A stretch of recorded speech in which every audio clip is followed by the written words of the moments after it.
Welcome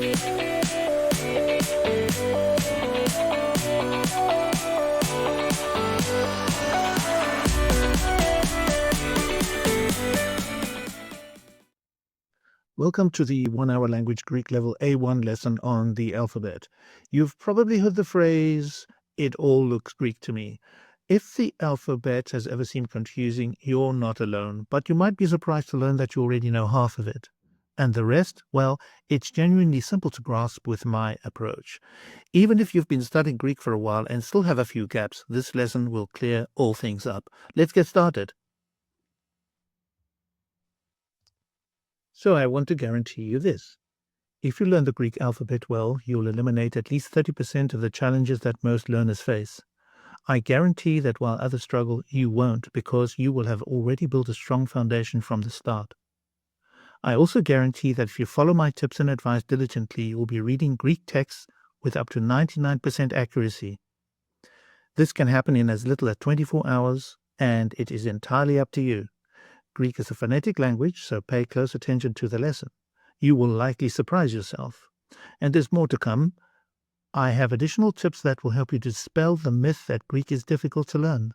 Stay with the lesson, and it will all start to make sense. So know what you want from the alphabet from the start, so you don't learn things you do not need. So, how can you use this simple method to get a head start in learning Greek? Well, step 1 is to learn the letters of the alphabet so that they are easily recognizable at a glance. Step 2 is to know the sound that each letter makes along with the sounds of common letter combinations. Remember, unlike English, Greek is phonetic. What you see is what you say. Step 3 is to apply the stress to the correct syllable shown by the accent mark on the letter or letter combination in the word. With just a little effort, you'll be reading Greek text with up to 99% accuracy before you even learn your first sentence. This is the biggest advantage you can give yourself. Start your Greek journey without even having to stress about pronunciation. Let me show you how.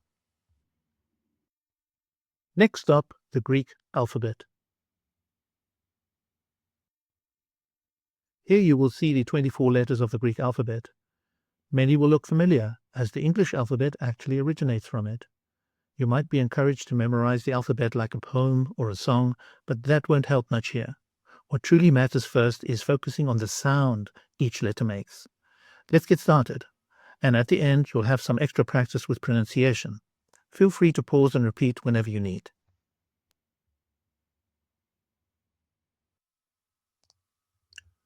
We'll go through each letter one by one. Watch, listen, and repeat after me carefully. And remember, once you've got this down, you'll be able to read any Greek text easily, even if you don't know yet what the word means. Let's use our first letter to explain. This letter makes an A sound. There is no other sound for this letter in Greek, so A as in alpha, A. The same goes for all letters to follow. There is only one sound for each letter. So once again, this is A as in alpha. This letter you may know as beta, but actually it is vita. It makes a V sound.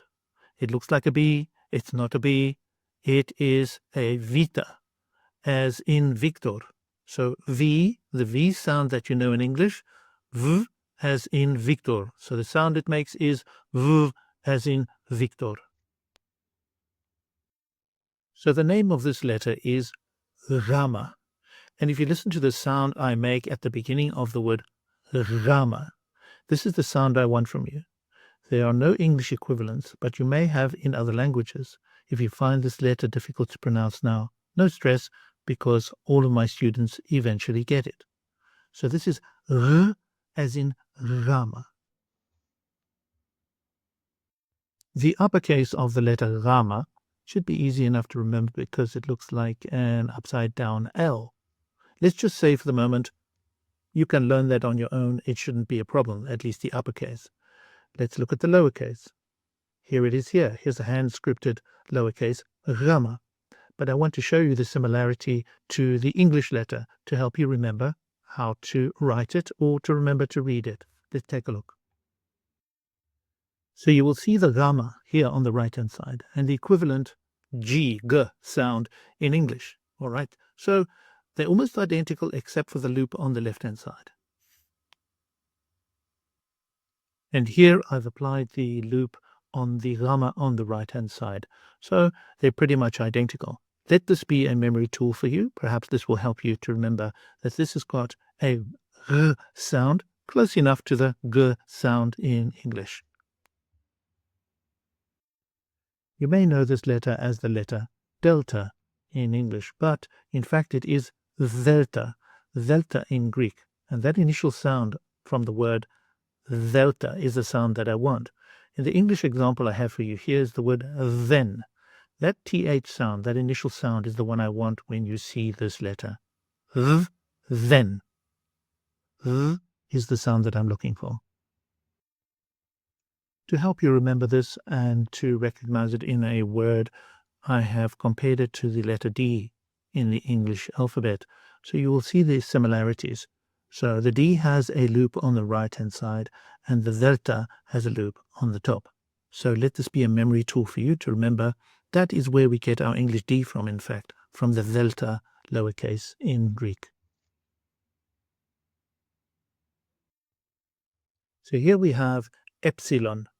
Epsilon, the Greek letter. The uppercase gives it away. It looks like an English E, and the lowercase almost looks like a lowercase e. They shouldn't be a problem for you to remember. But the sound that we have here is e. That is the sound that I want from you when you see this in a word, as in the English word very, ve-e, very, and the word every. So those are two examples for you to get the sound of this letter. So the sound is e.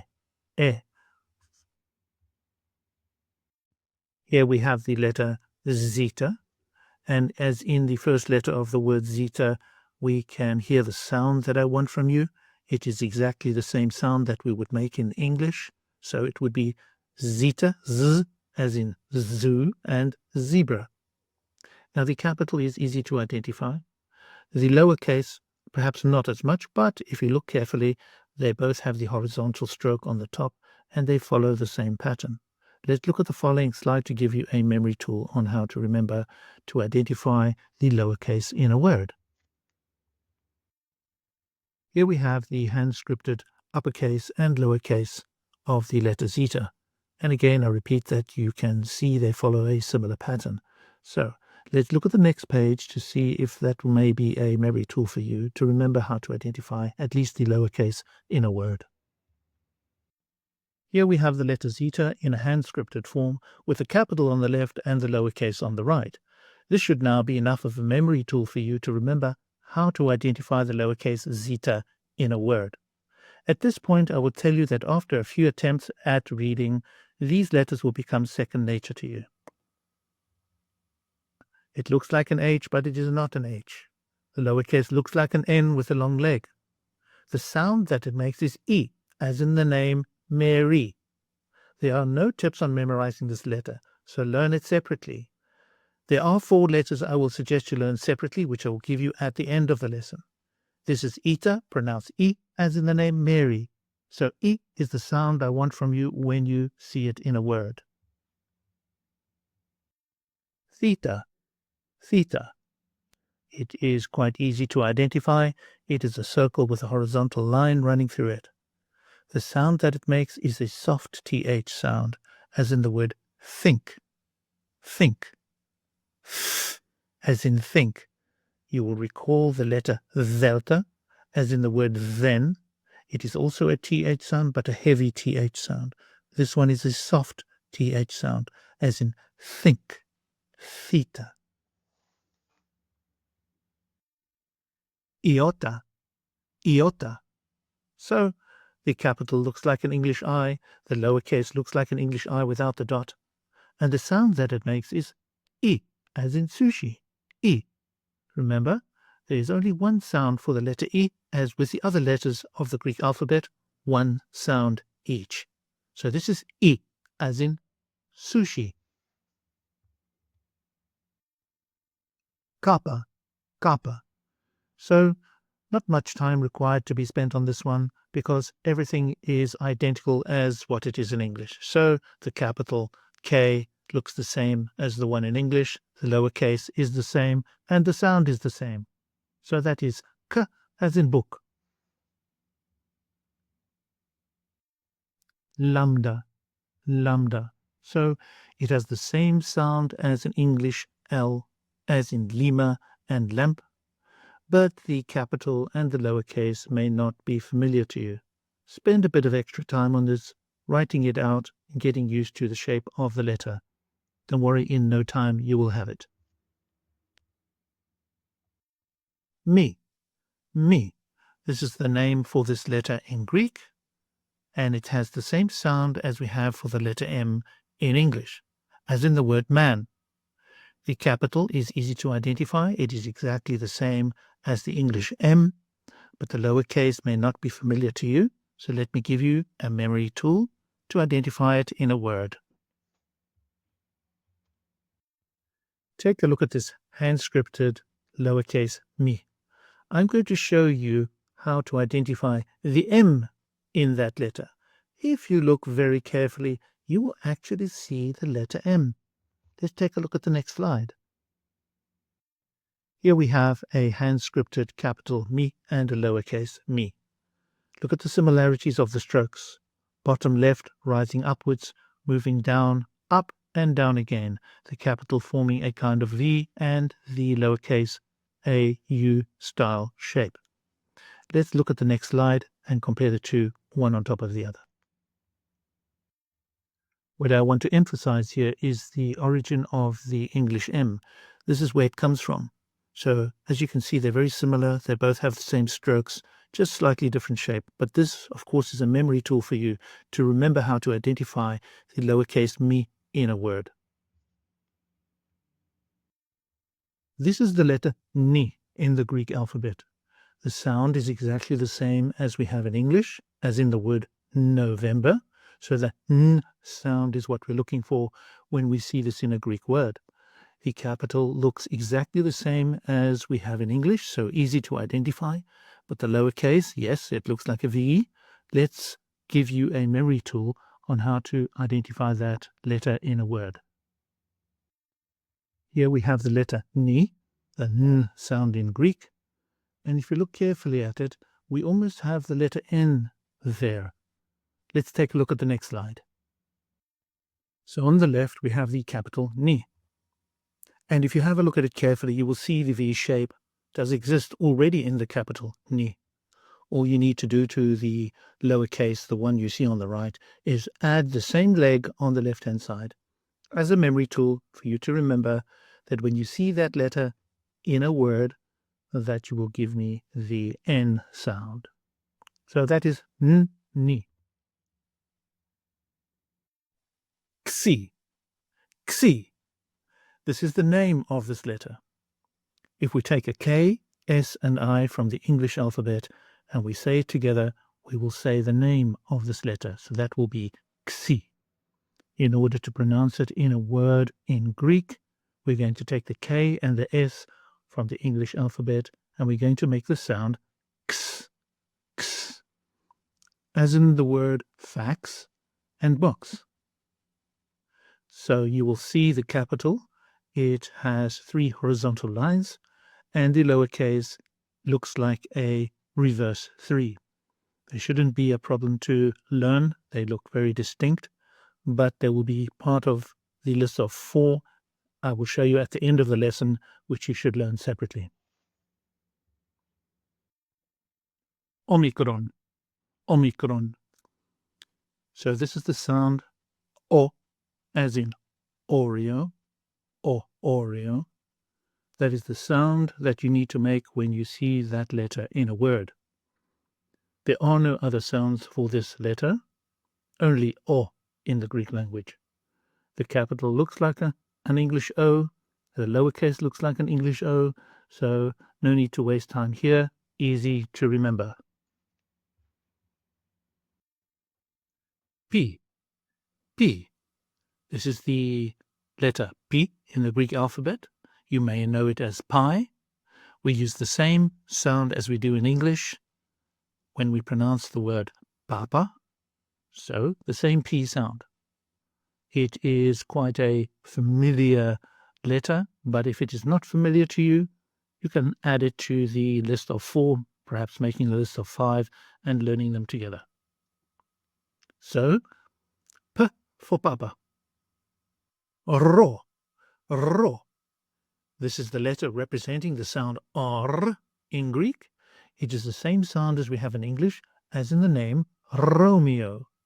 The capital and the lowercase look like a P, but of course it does not have the P sound.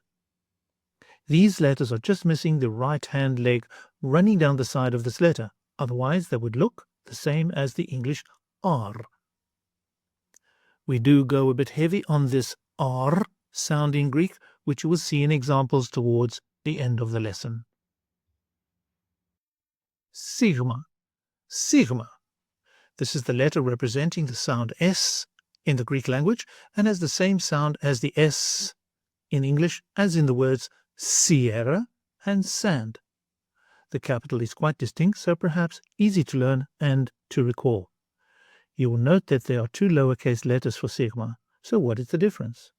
The first lowercase letter, the circle with the horizontal line to the right, is only found at the beginning or within a Greek word. So that is at the beginning or within a Greek word. The second, the one that looks like an English S, will only ever be found at the end of a word. The end of a word. So that is sigma for the S sound. Tav. Tav. You may know this letter as tau, and it represents the letter T in Greek with the same sound we have in English as in the words tequila or tango. This should be easy to remember as both the lower and the uppercase letters, so to speak, are identical in appearance and sound as in English. So, same T sound, T, T, for tav. Ypsilon, ypsilon, which you may also know as upsilon. This has the sound I as in the word Mary, I. The uppercase is easy enough to remember if we associate it with English Y, as in the name Mary. So the sound is I. The lowercase looks like a U, but of course it is not a U. On the following slide, I will give you a memory tool that might help you identify the correct sound in a word. So once again, we have the ypsilon on the right-hand side, which looks like a U, and then we have the English Y. Both of them, you will note, have the U shape. So what we're going to do is we're going to add the same leg on the ypsilon to make it look like a Y, to use it as a memory tool. So once again, we have the ypsilon on the right-hand side, which looks like a U, and then we have the English Y. Both of them, you will note, have the U shape. So what we're going to do is we're going to add the same leg on the ypsilon to make it look like a Y, to use it as a memory tool. So here you will see I've added a leg to the ypsilon. I hope this works as a memory tool for you to remember that when you see this ypsilon in a word, you give the sound I. Phi. Phi. So this represents the sound F in the Greek alphabet. It is exactly the same sound we have in English and as in the words friend and fox. Essentially, both upper and lowercase letters are circles with vertical lines passing through them. In the next slides, I will give you a memory tool to remember the letters and sound as you see them and hear them in a Greek word. On the left, you will see the English lowercase f, and on the right, you will see the lowercase phi in a hand-scripted form. If you look very closely, you will notice that in the phi, the same shape of the F you see on the left-hand side. This is where we get our English F from. Let's take a look at the next slide. I think this phi now speaks for itself, so when you see this phi in a word, you know to make the f sound, same as the sound from the letter F in English. chi, chi. And the sound I want is this ch sound, as in the Scottish word loch, and the composer's name, Johann Sebastian Bach, and sometimes the Germanic expression ach, as in Achmann. You will note that the letters look like an X from the English alphabet, but I want the sound ch. With a bit of practice, everyone gets it. Psi, psi. So the sound I need from you is when we put an English P and an S together and we try to pronounce them, we go ps, ps, as in the word upside down, upside down. So the uppercase and the lowercase look very similar to each other. They look like a fork, quite distinct, should not be a problem to memorize. And here is the last letter of the Greek alphabet, omega. This is quite an identifiable and well-known letter, but if not, let's learn it. The sound you will make when you see this letter in a word is O, as in Oreo. We had the same sound as when we learned the letter Omicron. As a tip for the future, 99% of the time, the lowercase letter you will only find at the end of a word. So the sound is O, as in Oreo. Now, here are 4 letters we've just covered, and you might remember I mentioned earlier that these are worth learning separately. Why? Because they can easily be confused with English letters. Let's take a look at the first one. Vita, vita. It might look like an English B, but it sounds like a V. Second, eta. It resembles an English H, but it sounds like I, I. Then lambda and xi are also quite unique in form and sound. There aren't many simple memory tricks for these, so it's best to learn them on their own. The good news? Their uniqueness makes them easier to remember once you focus on them. So go ahead, grab these 4 and get them out of the way. The following are 2 slides on Greek letter combinations. Let's go through them. These are combinations of vowel sounds. If you're not sure what a vowel is, no stress. Grammar terms aren't always that important when learning a language. I won't focus on the letter names here. Instead, I'll show you the sounds they make and then the sound the combination makes. Let's go through them one by one. So the first one we have here is the A and the I combination, and together they make a E sound, E, as in the word set, and in the Greek example, ke, ke. The next 2 are E and I, and together they make an I sound, I, as in the word see, see. And the Greek example, ine, ine.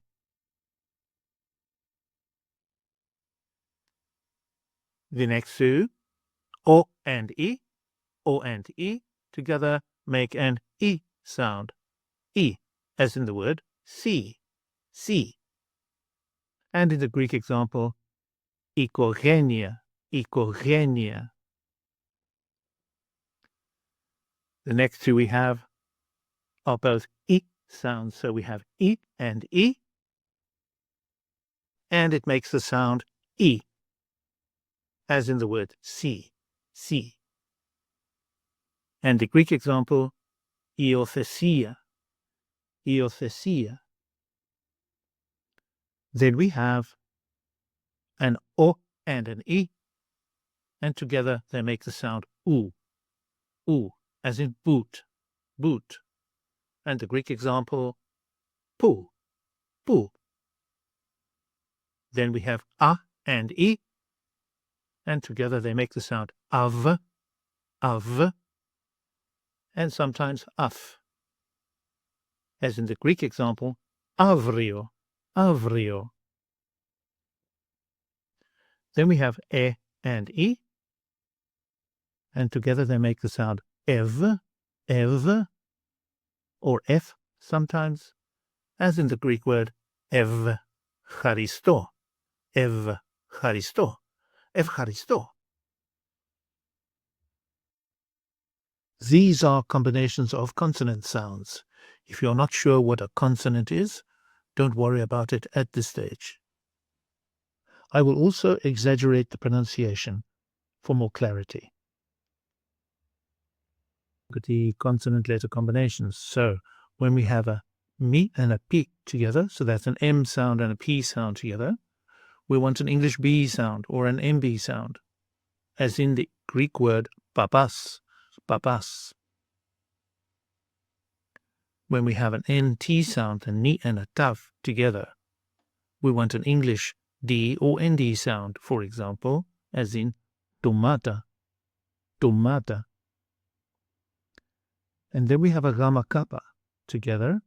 We want an English G sound or an NG sound.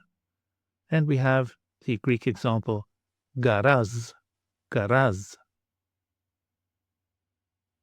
Then we have the gamma gamma together. And then we want an NG sound as in the word singer.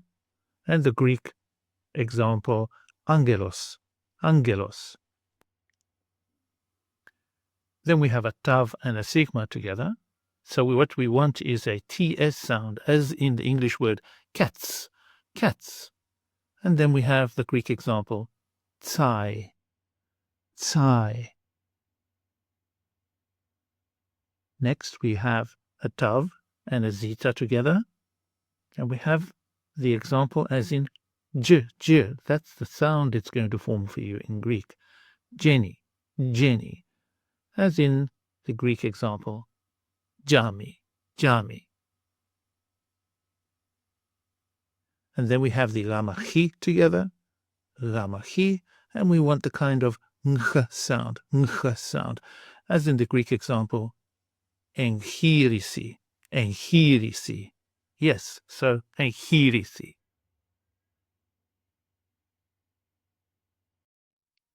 All right, let's practice pronunciation using some example words. While listening to the examples, also pay attention to where I place the stress in each word.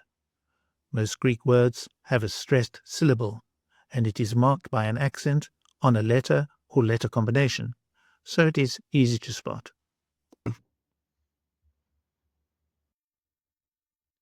A, a, anthropos, anthropos.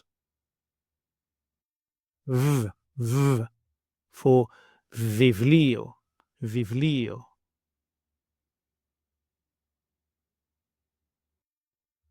R, r, gala, gala. Z, z, ventro, ventro.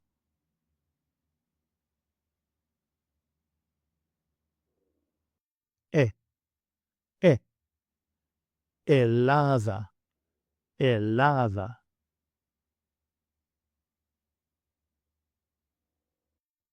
Z, z, zoe, zoe, zoe.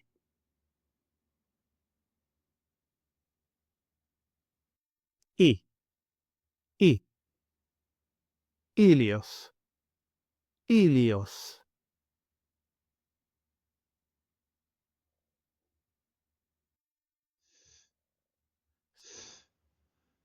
Thalassa, thalassa. I, I, idea, idea.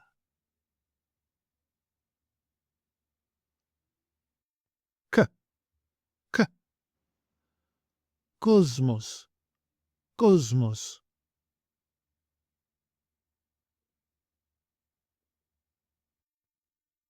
Lemoni, lemoni. L, l, lemoni.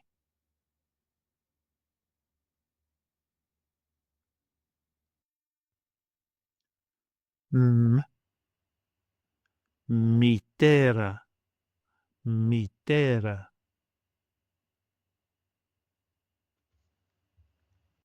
N, n, nero, nero,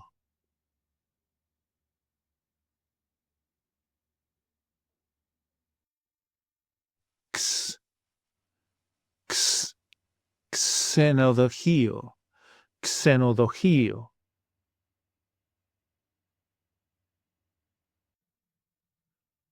o,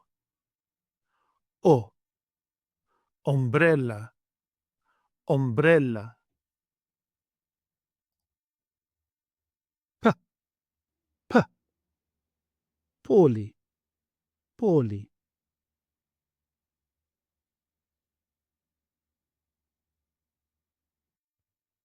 r, r, risi, risi,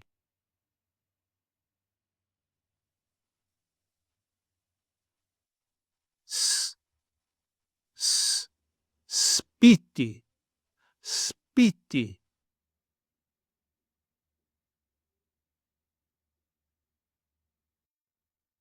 t, t, telia, telia,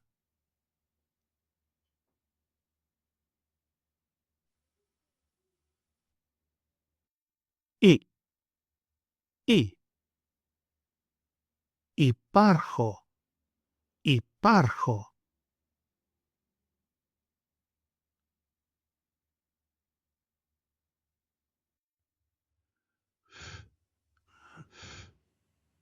filos, filos,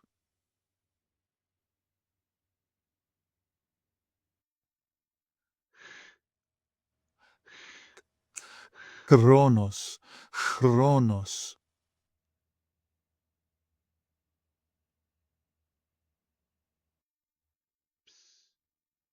ps, psari, psari,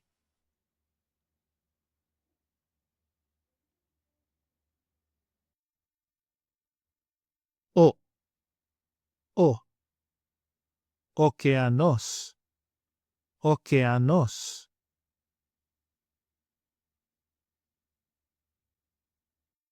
Okay, and there we have it, the full Greek alphabet. Go through these tips on this slide. They apply more from lesson 1 of the beginner's Greek, and they'll continue to be useful to you as you progress. I cannot stress this enough. Knowing the Greek alphabet well takes a huge weight off your shoulders as you continue learning. Just imagine never struggling with pronunciation when learning new words. You won't even face the problem because you'll have solved it right from the start.